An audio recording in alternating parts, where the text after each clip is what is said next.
Hasan al-Basri akhlaknya luar biasa hadirin. Dan sebagai contoh saja, ada seseorang yang menggibah beliau, aib beliau dibuka, mungkin kekhilafan beliau dibuka, kekeliruan beliau dibuka. Apa yang beliau lakukan? Faba'atha ilaihi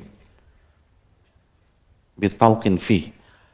Maka beliau membawakan makanan kepada orang yang menggibahi beliau. Jadi dapat laporan si fulan gibahin antum wahai Hasan al-Basri.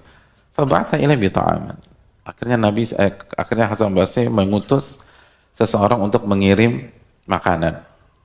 Lalu dia mengatakan ahdaita ilayya biktiyabika li hasanatik fakafa'tuka 'alaiha. Lalu beliau katakan, engkau baru saja menghadiahkan diriku pahala-pahalamu dengan engkau gibahi diriku, maka aku ingin membalasnya dengan makanan ini. Subhanallah.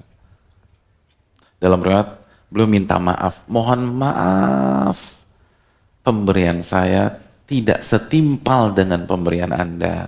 Allahu Akbar. Antum bisa begitu? Masa lalu antum dibuka, ditelanjangin, terus antum kirim nasi uduk,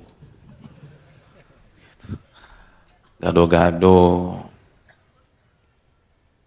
atau kirim ketoprak,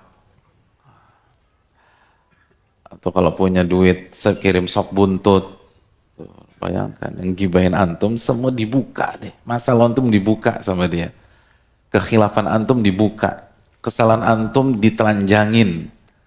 Antum kirim nasi uduk atau sop buntut terus bilang, mohon maaf, saya hanya bisa ngasih antum sop buntut karena pemberian saya tidak setimpal dengan pemberian antum. Antum udah kasih pahala. Seharusnya kalau mau setimpal saya kasih pahala juga. Tapi kan beliau nggak mau. Maka saya kasih sop buntut aja. Gitu. Enak kan sop buntut? Nggak masuk ke akal. Ini bukan hoax. Ini real. Dan ini hasil pendidikan bertahun-tahun hadirin. Ini bukan hari ini dengar riwayat ini besok dipraktekkan, nggak bisa deh.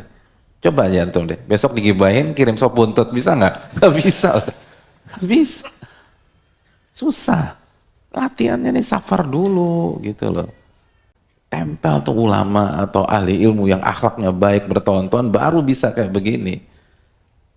Ada shortcut proses tuh nggak ada. Jalan pintas menuju kesuksesan tuh nggak ada. Ini tahunan bisa begini nih. Dan mereka berhasil. Nah, begitu juga kalau antum punya anak, adabnya pengen banget, didik dari kecil. Nanti kita akan terangkan khusus masalah ini. Atau kita ingin berubah, kita harus kejar, kita harus datang. Nggak bisa hanya sekedar ikut, hanya ngandelin broadcast, hanya nyari di YouTube. Nggak bisa. Ada harga, ada barang hadirin. Kalau kita nggak berani mengeluarkan segenap kemampuan kita, ya perubahan kita minim. Hasan al-Basri bisa seperti ini karena semangatnya belajar itu sampai safar, hanya belajar adab. Duduk di majelis hanya kaji adab. Bukan meremehkan ilmu yang lain. Secara teori itu ilmu ada di kepala mereka. Tapi merubah karakter, merubah kebiasaan, merubah mental, itu memang harus dengan upaya yang begitu maksimal. Dan suhbatus salihin, dan bersahabat, menempel orang-orang soleh. Antum nggak usah mendampingi orang-orang soleh berapa bulan. Antum WA-WA-an sama orang soleh aja tuh beda udah. Iya. Yang awalnya nggak assalamualaikum, assalamualaikum gitu loh. Yang nggak pernah nanya kabar, akhirnya nanya kabar karena kebawa sama orang yang sedang antum berinteraksi. Ini yang perlu kita contoh. Dan itu hal-hal sederhana kan, tapi dalam.